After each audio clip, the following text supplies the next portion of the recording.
Live from downtown Detroit, home of WDIV and Click on Detroit, Local 4 News at 6 starts now. Will it be the next weapon approved in the fight against COVID? New information on the Oxford AstraZeneca vaccine candidate. Hank. It's a problem with a new modem, but it could cause a life or death situation for a local elderly woman. And tonight, Help Me Hank is working to come to the rescue. Amid talk of an extended school year, education leaders scrambling for solutions to stop and reverse what is being called the COVID slide. The coronavirus pandemic has already robbed students of so much. You're right. Some are losing grade levels because of the various interruptions in learning. Well, late last night, Superintendent Dr. Michael Rice went on the record suggesting districts consider extending the school year. As Paula Tutman showed us at 4, that is much easier said than done with calendars and teacher contracts, just a few of the obstacles. Paul is back now to show us the ways many school districts had already started working on some creative solutions to try to combat COVID slide. I don't think anybody thinks they can wave a magic wand and somehow easily extend a school year. Teacher contracts need to be negotiated. You know, some parents are going to want to take their kids camping or some other summer activity. But this learning loss is real and it has to be dealt with. And that means school districts are already trying to figure out how to net more face-to-face hours during these summer months. While the Pontiac School District has already started looking at creative ways to extend the school year this year, but we're calling it summer school. In a wide-ranging conversation with Detroit Superintendent this week, Dr. Nikolai Vitti disclosed he can't realistically extend the school year, but can expand learning opportunities in every neighborhood. I think we have to be sensitive to our teachers. They're already, near burnt out levels. They always have been, and the work is always harder here in Detroit than in the other places in the country. And it's really hard on teachers just to go 12 straight months, even with intermediate breaks. It'll just be hard to recruit enough teachers to do that. So I think we'll also rely on partners for literacy, math, enrichment programs as well to fill in the gaps of our employees, even when we're talking about summer school, after school, weekends, and over breaks. Educators across the board, superintendents, principals, teachers in the classroom, support staff, they are spread as thin as they can be. They're doing sometimes double duty. They're working face-to-face and then preparing online classes for those students who have opted not to come into face-to-face buildings. It's round the clock. It's nonstop, Paula. Warren Consolidated Schools is also working on its own plan. We have built the framework for what we're calling the post-pandemic strategic plan. And one of the primary aspects of that is remediation. So we're already busy at work developing programs and opportunities for students through the summer so that it can help them remediate and catch up the best that they can so they can start next year on the best possible footing. But this will be just one hill of many educators will have to climb. Think you have a teacher and substitute teacher shortage this year? Just wait for next year. I can tell you that while we've seen less of a run for the hills that we thought we might have seen, that will hit next fall. Paula Tutman, Local 4. Boy, oh boy, so much in that. All right, Paula, things are about to get really, really cold around here. Yeah, and how about a few more inches of snow, How about too? Ben is here with a very wintry weather forecast. I wish I had some good news sandwiched in there somewhere, but it is all winter, and if that's your bag, you're going to love what we've got coming. So let's take a look right now at the satellite picture, and it's showing us that we do have a lot of clear skies over us, but that is about to change and change very quickly as we go forward because things are about to get wintry really quickly. Back on tomorrow morning, as we take a look at the map, the clouds are going to start to increase, and then by this time tomorrow night, we're going to be looking at our next round of snow, probably closer to 7, 8 o'clock though in the west and south zone. Once that gets here, it's going to continue to move across the area. There may be a little bit of mix there overnight, but by the time we get into Friday morning's commute, we think that first round of snow is going away. And then here comes the cold as we get into Thursday and Friday, that polar push coming out of Canada, and it is going to be here as we head into the upcoming weekend. So coming up, guys, we'll look at the numbers for the lows going into Sunday and beyond, and those are remarkable in more ways than one. That's going to get our attention here. All right, Ben. The Coast Guard is working to break up ice that has been causing serious flooding along the St. Clair River. Ice jams forced water onto roads and into homes from Algonac up to Port Huron. We're told about 100 homes in East China were particularly hit hard. Today, the U.S. Coast Guard cutter Bristol Bay and 2 Canadian ships were working to alleviate the flooding. Homeowners say it has been decades since they've seen flooding anything like this. About February something of '86, it flooded, but it wasn't nowhere near as bad as it was last night. I guess about 2:30, I was out in the yard and I could see the water coming over the wall here, and from then on it was just take cover. Yeah, another Coast Guard cutter is going to join the efforts tomorrow morning. Coast Guard wants homeowners to reach out to their local emergency managers if they find they are dealing with too much water.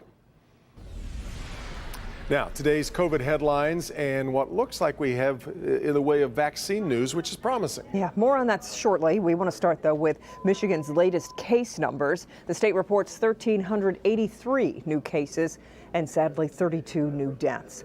Nationally, the White House says the country is on track to vaccinate 100 million Americans in President Biden's first 100 days. More than 1.3 million got the shot each day last week. The CDC is asking Americans to watch this weekend's Super Bowl with only members of their household because of the spread of contagious variants. We know the COVID-19 vaccines have been proven effective at prevention, but will they also help reduce the spread of the virus? Well, tonight, one vaccine appears to have answered that question. Our Dr. Frank McGeorge is live with a closer look and emphasis on the word appears. Right, Doc? Yeah, that's exactly right, Kim. You know, these results are from the Oxford AstraZeneca trial, but they have not yet been peer reviewed, meaning outside scientists have not had the opportunity to look at the full data set. That's a step that's really considered essential for scientific integrity. That said, if the data is found to be as presented, it's very encouraging news indeed. New results released in preprint for the Oxford AstraZeneca vaccine show the vaccine not only protects people from getting COVID, but also helps prevent the spread of the virus. It's the first time any vaccine has been documented to impact transmission. Researchers took swabs from volunteers in the trial weekly to see if they were able to spread the virus. They found 67% fewer positive swabs among those vaccinated. Researchers also found the first dose of the vaccine was 76% effective at preventing COVID-19 for 3 months, with that effectiveness going up even higher after the second dose. That's reassuring to Britain and other countries that have prioritized giving first doses by pushing second doses later. I think there's 2 components to this. One is the protection between the doses. The other is that with the longer gap between the doses, the boost in the immunity and protection after the second dose is greater. The Oxford AstraZeneca vaccine has not been authorized for emergency use in the U.S. The manufacturer is expected to apply to the FDA as early as March once data from additional large-scale trials in the U.S. become available. Now, to be clear, it is possible that the Pfizer and Moderna vaccines also reduce transmission, but their clinical trials were not designed to measure that, so we simply don't know the answer. Now, obviously, that is a question, though, that everyone still wants answered. Does the apparent success of spacing out the doses of the Oxford AstraZeneca vaccine have any implications for the vaccines we're using here? Well, yeah, you know, Dr. Fauci made it very clear today that the priority in the U.S. should be giving our vaccines at the interval that they were given during the trials. That would mean 21 days for Pfizer and 28 days for Moderna. That was the spacing that really enabled the 95% efficacy that they saw, and that is still the goal. Yeah. Okay, Dr. McGeorge, thank you. A local family reaching out to Help Me Hank, worried about the safety of their 98-year-old mother. She has a medical alert system in her house, but says changes by her phone provider have caused it and her phone line to basically flatline. So they called our consumer investigator, Hank Winchester. Hank, obviously so important for seniors to have a reliable means of communication in case of an emergency. Devin, you're absolutely right, especially now in the era of COVID when many seniors don't have direct contact with their loved ones every single day. This phone provider and cable provider, it is WOW Internet. We've been in touch with them for the last several days, really working to get this issue resolved, and now things are speeding up. When the Help Me Hank team received this email regarding a 98-year-old woman having phone trouble, we knew we had to investigate. Why? Because it's not your typical situation. The phone problems are affecting her medical alert system, which could cause a real life emergency. I mean, I went for 2 days. I finally emailed my brother and said, can you go over and make sure Mom's okay? Because I would let the phone ring 30 or 40 times, and obviously it wasn't ringing at her end. The 98-year-old Royal Oak woman has WOW phone service, and she just received a new modem from the company. But within the last month, it has affected her phone service, which means her medical alert system may not work. They adjusted something or fixed something, and it worked for 2 days, and then Sunday she tried 3 different times, 3 different numbers, and couldn't make a call out. This woman's children are concerned for her safety. If the phone system isn't working, if it affects the life alert system, then what? I mean, fortunately, she hasn't had an issue with it, but if she needed it, it wouldn't work. I've been working for a few days with the WOW team and just received this statement. WOW's teams are continuing to troubleshoot what seems to be an intermittent issue, making it difficult to isolate the source of the problem. A technician was out to the customer's home on Sunday, and another service visit is scheduled for this week. We continue to work on the issue, and we will get it resolved as quickly as possible. The family telling me today they've heard several times today from different WOW representatives and also the service tech. That is the great news. They are on top of this one right now, and we're going to stay on top of it to make sure that this issue is resolved finally once and for all. We're live here tonight. Hank Winchester, Help Me Hank. Critical. All right, Hank.